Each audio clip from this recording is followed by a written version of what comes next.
tell us about the most uncomfortable situation you've ever experienced. Once I happened to be in a car with my boyfriend's parents when they were going to file for divorce. My 79-year-old mother-in-law who had Alzheimer's once told me that the day before she had slept with another nursing home resident. Before that, she was celibate for 20 years, supposedly. My boss used to work in a nursing home. Apparently, there's lots of STDs going around in these places. Why use contraceptives if your ovaries are out of commission anyway, right? Although it's kind of a goldmine for you if you're a virgin.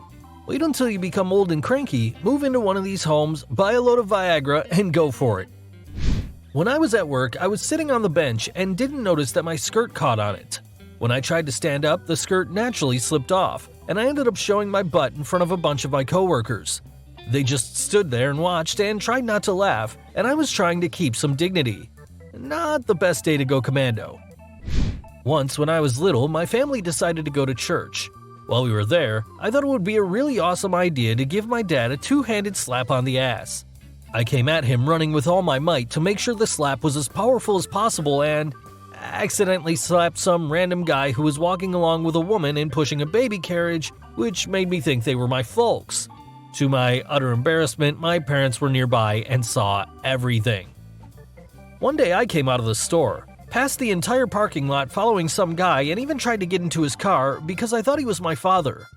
I didn't realize I was doing something wrong until I saw him look at me in surprise through the sunroof while I was unsuccessfully trying to open the passenger door.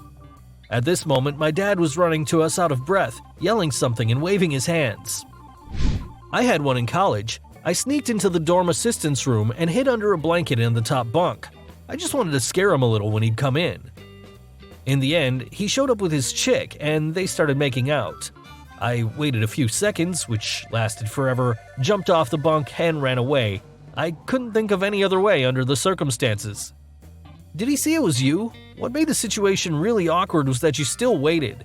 Yes, he did. I lived next door and we constantly played pranks on each other. My best friend invited me to a family dinner where she admitted that she was a lesbian. Did the food taste alright? Yes, we had spaghetti. This situation wasn't awkward for me, but I caused the awkwardness.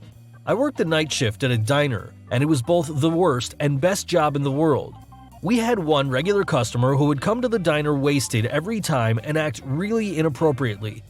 He always left a big tip, but he was so naughty around us waitresses. It never bothered me though, so I often served him.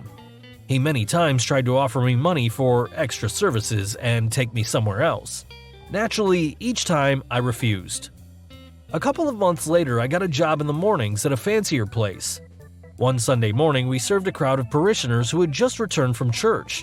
Guess who sat at one of my tables? This lecher with his whole family. His wife, his children, and his parents were all there, fresh from the church service. I walked over to him and said hello. His face turned red like a fire engine. I asked if he remembered me, but it made the situation worse. In the end, he gave me a huge tip, and I suspect this was his way to say thanks because I never mentioned his drunken antics, his dirty language, or his hands, which he tried to put some places he shouldn't have. When I was in the second grade, my father used to pick up my brother and myself from school. We had a green van with a red stripe on the side. So once, my brother grabbed my arm and quickly dragged me to the car. He opened the door real fast, we sat down, he fastened my seatbelt and said, "Maybe we'll stop at McDonald's on the way home?" Then we raised our eyes and saw in front of us two grown-ups who were obviously not our family members. They looked at us, we looked at them. It seemed to my little brain that we were staring at one another for at least 10 minutes. My brother unfastened my belt, then his own, and we got out of the car and left. No one said a single word. Since then, we always check who's sitting in the car before getting in. Once, when I was a teenager, I got a hard-on. Nothing out of the ordinary so far. I tucked it in my pants so that it was pressing against my body and stood upright. That way, nothing could be seen. So while I was putting my shirt on, my pants slipped down a little and my hard-on got out a bit so you could clearly see the head. The thing is that I talked to my mom for a few minutes looking like that and I couldn't get why she was blushing so much and trying to end the conversation. This behavior wasn't normal for her. Then of course I realized what happened and I had no idea how to live with that. Our next dinner was extremely awkward, even though we didn't talk about what happened, but I'm sure my mom knew that I knew it did. As a kid, I once hugged some random guy because I thought it was my dad. What was a real bummer was that his son was standing right next to us. Now you're officially his new son. I was little. We were going to a funeral, but our van broke, so our entire family had to squeeze into my dad's old car. My sister had to sit on my lap and, well, you guessed it, I got a hard-on. My sister got so shocked she screamed. I'd burn all of the bridges, move into the woods, and live there until my end of days. This was last summer. My wife and I went shopping, looking for all kinds of stuff. I was wandering aimlessly around the store and saw my wife bending over something on the bottom shelf. I decided to sneak up on her from behind, lightly poked her in the head with a finger, and said, "Pow." It turned out that it wasn't my wife, just some girl who looked a lot like her from behind. She looked at me and all I could say was, "Oh, I thought I was married to you. Sorry." I was attending the funeral of my husband's relative. One of the funeral home workers asked me how far along I was. I wasn't actually expecting, but I knew I was chubby, and on top of that I was wearing a thick coat with a high waist, so I wasn't offended at all. I corrected her and tried to defuse the situation by making a joke along the lines of that coat being so terrible I should have probably burned it. But she would not stop. She kept apologizing and explaining for so long that I wanted to run away. Unfortunately, I had to spend another 2 hours sitting next to her in a small room. I had the exact opposite situation. When I was pregnant, I really gained weight. Once, when I was already far along, I rode in an elevator and saw someone on the other side of the building waving at me energetically. I didn't know the guy, but being a friendly person I am, I decided to wave back. He quickly realized that he took me for someone else, so he walked over to me to explain himself. He said, "Sorry, you really look a lot like my wife," to which I happily replied, "Oh, and when is she due?" And it turned out that his wife wasn't pregnant. Once, my mom was showing me pictures on her phone. She wanted to let me see how she spent the weekend. I made one swipe too many and saw a naked pic of her. When I saw this shit, I almost jumped out of my skin. My mom gave me access to her Google Photos album and forgot about it. You can guess what happened next. One time, I accidentally entered my grandma's room and saw her naked. I turned away so quickly that I broke my toe on the door jamb.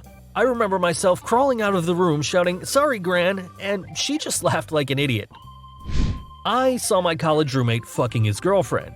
We had a rule: if you want some privacy, you hang a baseball cap on the door. There was no cap on the door that morning, and I clearly saw him bawling her. They were like laughing over this, but I was really embarrassed. Could have been worse, at least it was his girlfriend. Yeah, you're right, it could have been the OP's mom. We got divorced after it turned out that my wife was a lesbian. Years later, she invited me to her wedding. The person she was getting married to was my other ex. That's not an awkward situation, that's a sitcom I'd be happy to watch. So I was flying back home from a business trip. Before we boarded the plane, everyone noticed that we were sharing the plane with 3 canine service dogs and their trainers.